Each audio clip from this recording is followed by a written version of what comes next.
Subhanallah walhamdulillah wa la ilaha illallah wallahu akbar. Subhanallah walhamdulillah wa la ilaha illallah wallahu akbar.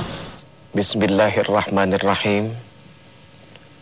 Assalamualaikum warahmatullahi wabarakatuh. Waalaikumsalam warahmatullahi wabarakatuh. Alhamdulillah, segala puji bagi Allah. Allahu Rabbul Alamin. Allah yang memiliki, yang mengatur, yang menguasai seluruh alam semesta ini. Alladzi la ilaha illa huwal hayyul qayyum. Dialah Allah. Allah yang tidak ada Tuhan yang berhak disembah kecuali Dia, yang hidup kekal terus menerus dan mampu mengurus dirinya sendiri. Kalau model kayak kita manusia tidak mampu untuk mengurus diri sendiri. Seorang suami pasti butuh untuk diurusi oleh istrinya.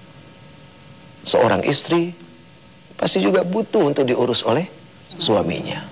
Apalagi yang namanya anak-anak sangat-sangat butuh untuk diurus oleh kedua orang tuanya. Nah, ketidakmampuan mengurus ini adalah sifat lemah. Dan Allah Tabaraka wa Ta'ala, Allah Rabbul Izzati, jauh daripada sifat itu semua. La ta'khudhuhu sinatu wala naum. Allah tidak pernah mengantuk, apalagi tidur. Karena mengantuk dan tidur ini juga sifat lemah yang dimiliki oleh makhluk. Kalau seandainya ada di antara kita naik motor, ngantuk, kira-kira apa yang terjadi? Subhanallah, musibah yang besar. Jadi kalau seandainya Allah Subhanahu wa Ta'ala di dalam mengurusi bumi ini, Allah dalam keadaan mengantuk, maka demi Allah apa jadinya ini bumi? Nah, la ta'khudhuhu sinatun wala naum. Jadi Allah tidak pernah mengantuk dan Allah tidak pernah tidur. Lahu ma fis samawati wa ma fil ard. Miliknya segala apa yang ada di langit dan di bumi. Kita ini semua adalah milik Allah. Istri titipan untuk suaminya, suami titipan untuk istrinya, anak-anak titipan untuk kedua ibu bapanya. Jadi kita semua adalah milik Allah. Subhanallah. Kalau memuji Allah itu Allahu Akbar, tidak akan pernah habis, ya. Allahu Akbar. Allahumma salli wa sallim wa barik ala hadzal nabiyil karim sayyidina wa maulana Muhammadin wa ala alihi wa ashabihi ajma'in, amma ba'd. Kepada Rasulullah yang makamnya senantiasa diziarahi, masjidnya tidak pernah sepi dari orang-orang yang ingin dekat dengan beliau. Kalau setelah matinya beliau, setelah perginya beliau, setelah tidak adanya beliau, begitu banyak orang-orang yang mau dekat dengan beliau. Bagaimana ketika beliau itu masih ada? Subhanallah. Ya, semua orang senang dekat duduk dengan Rasulullah. Bagaimana tidak? Kalau kita punya kekasih, kita senang duduk dengan kekasih kita. Padahal maaf demi Allah, kekasih ini belum tentu mampu menjamin kita masuk surga. Ini Rasulullah. Ketika kita dekat duduk dengan beliau, ini beliau bisa jadi jaminan kita masuk ke dalam surga dan bebas daripada azab api neraka. Maka kepada beliau yang mengaku cinta, yang mengaku senang, sudah sangat sepantasnya untuk memberikan puji-pujian yang baik. Suka bersolawat ibu? Suka ya? Bapak, ikhwan di belakang, kelihatan. Kalau orang yang senang baca salawat, mukanya lain. Ya, orang yang senang memuji itu mukanya lain. Allahu Akbar. Sallallahu Rabbuna ala nuril mubin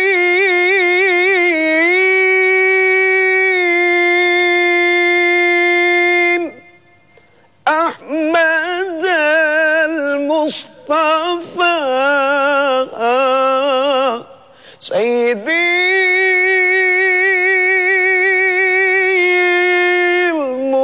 mursalin. Itu untuk Rasulullah sallallahu alaihi wasallam. Hadirin yang dimuliakan Allah.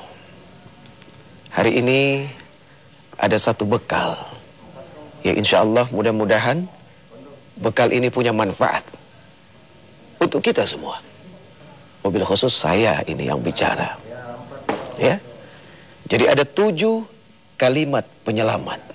Yang kalau seandainya kalimat-kalimat ini kita baca, kita amalkan, akan membuat kita mulia di sisi Allah, di sisi para malaikat, dan sebesar apapun dosa kita Allah akan mengampuni.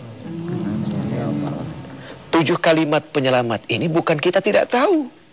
Tahu insya Allah. Bahkan dari anak kecil sampai orang yang sudah tua renta insya Allah tahu. Cuma seringkali lupa untuk dibaca. Jadi hadirin yang dimuliakan Allah, dari seorang ulama al-faqih Abu Lais Samarkandi. 7 kalimat yang pertama ini adalah apa? Kalau kita mau melakukan sesuatu, ayo dahulukan dengan membaca basmalah. Sesuatu yang didahului dengan kalimat Bismillahirrahmanirrahim. Berarti dia bersandar kepada kekuasaan Allah. Dia bersandar kepada kemahabesaran Allah. Dan dia bertawakal kepada apa? Rahman dan Rahim yang Allah miliki. Jadi jalannya lurus kalau pakai bismillah. Ya, mau berbuat yang haram malu dong karena sudah bismillah. Kan begitu. Nah, itu yang pertama. Yang kedua, hadirin yang dimuliakan Allah. Ketika kita selesai dari melakukan sesuatu, atau ketika kita baru saja mendapatkan satu nikmat yang halal, awas, yang halal. Ini tolong digarisbawahi. Senantiasa mengucapkan Alhamdulillah. Tuh kan? Bukannya nggak tahu, tahu semua ini, subhanallah. Alhamdulillahi Rabbil Alamin. Kalau ini diucapkan, ini menjadi satu cermin bahwa kita manusia ini senang bersyukur kepada Allah. Orang yang suka bersyukur, jalan luas. Orang yang suka bersyukur, dunia ini pun menjadi sangat luar biasa luas. Tapi kalau orang yang jauh dari sifat-sifat syukur, seluas apapun ini bumi, jadi sempit. Ya. Dan kalau orang tidak banyak syukur, ini hati pun gak enak. Ya, degup jantungnya juga terlalu kencang karena nggak banyak syukur. Sering sakit kalau orang nggak banyak syukur. Iya kan? Iya. Kalau orang banyak syukur, insya Allah sehat. Jadi kalau hidup mau sehat harus banyak syukur. Ibu-ibu ya harus banyak syukur. Suami datang bawa rizki, alhamdulillah. Tidak bawa rizki, alhamdulillah. Yang betul, betul ya. Gitu. Subhanallah. Itu yang kedua. Yang ketiga, hadirin yang dimuliakan Allah. Yang ketiga, kalau kita mau berjanji, kalimat insya Allah itu jauh lebih baik untuk diucapkan terlebih dahulu. Tapi maaf, sekarang ini kalimat insya Allah seringkali nggak bisa dipercaya. Asbab apa? Karena kita yang mempermainkan. Bu, nanti malam jangan lupa ya, kemana ada pengajian. Oh, insya Allah. Terus dia bisik-bisik sama temennya, pasti kagak datang nih, dia ngomong insya Allah tuh. Karena kita yang sering bermain-main dengan kalimat insya Allah. Ya. Ada anak-anak juga yang mulai kehilangan kepercayaan dengan orang tua. Karena apa? Begitu anaknya minta, Pak nanti kalau naik kelas tolong beliin sepeda ya. Bapaknya bilang insya Allah. Tapi insya Allah nggak pernah dibeliin.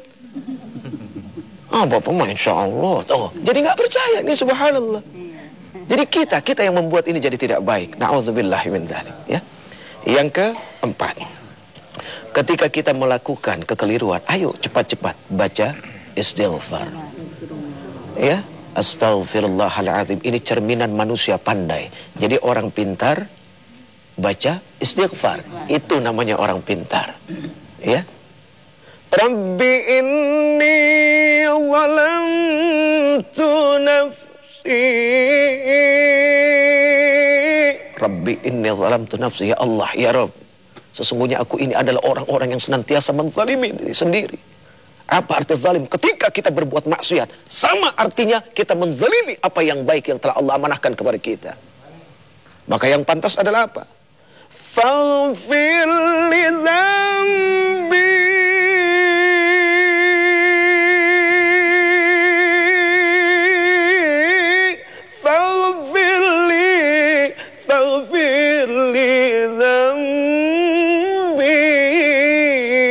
maka ampunilah dosaku. Fa'innahu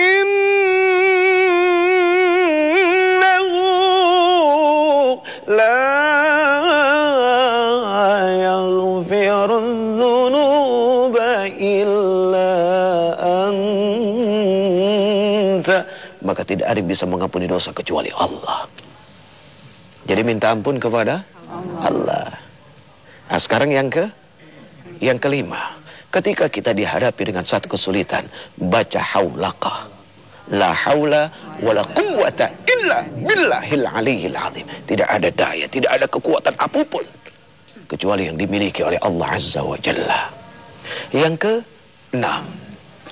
keenam, ketika kita dihadapi satu musibah, maka bacalah istirja. Qalu inna lillahi wa inna ilaihi raji'un. Kalau kita sering membaca kalimat istirja, ini mengajarkan kita untuk berbuat ikhlas.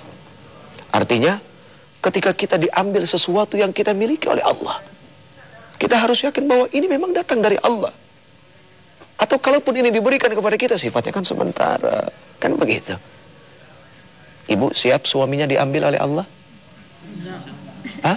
Tuh, ada yang bilang siap, ada yang bilang enggak. Belum. Siap tidak siap harus? Ada siap.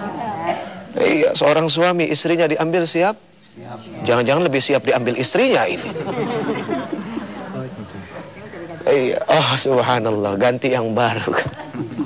Kedua orang tua pasti sangat tidak siap diambil anak-anaknya. Tapi ketika kita innalillah, innalillah, innalillah, sesungguhnya ini datang dari Allah, datang dari Allah, datang dari Allah, dan akan kembali kepada Allah, maka kita akan menyerahkan segala urusan ini kepada Allah.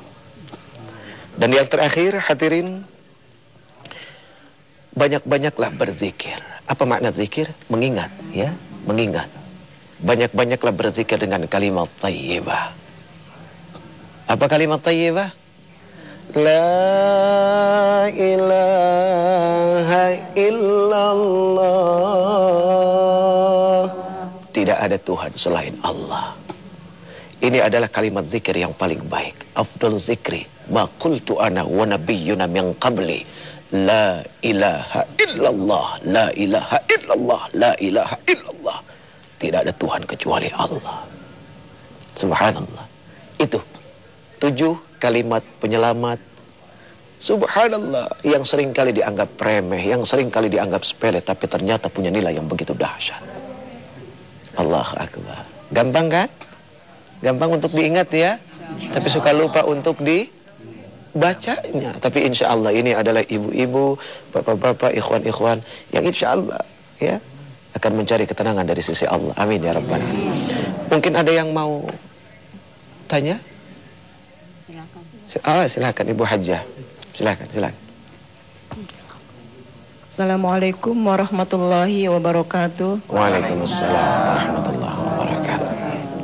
Pak Ustadz, saya mau bertanya, di samping kita membaca yang Pak Ustadz tadi katakan, apa saja yang harus kita zikirkan di waktu kita senggang gitu Pak Ustadz?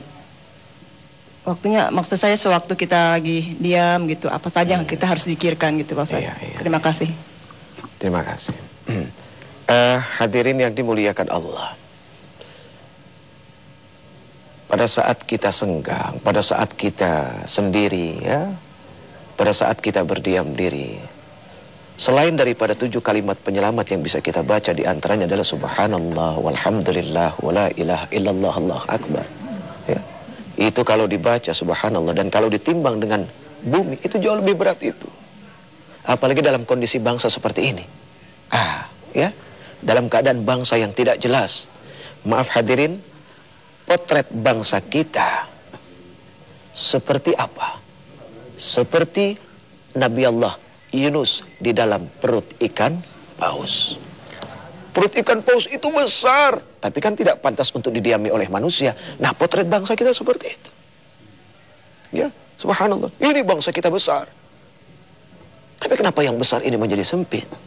Maka kalau kita mau keluar dari kebelut bangsa ini, baca seperti apa yang dibaca oleh Nabi Allah Yunus alaihissalam. Ada yang tahu? La ilaha illa anta subhanaka inni kuntu minadz zalimin. Wah, nikmat ya. Kalau ini dibaca insya Allah, mudah-mudahan kita bisa keluar dari perut kami.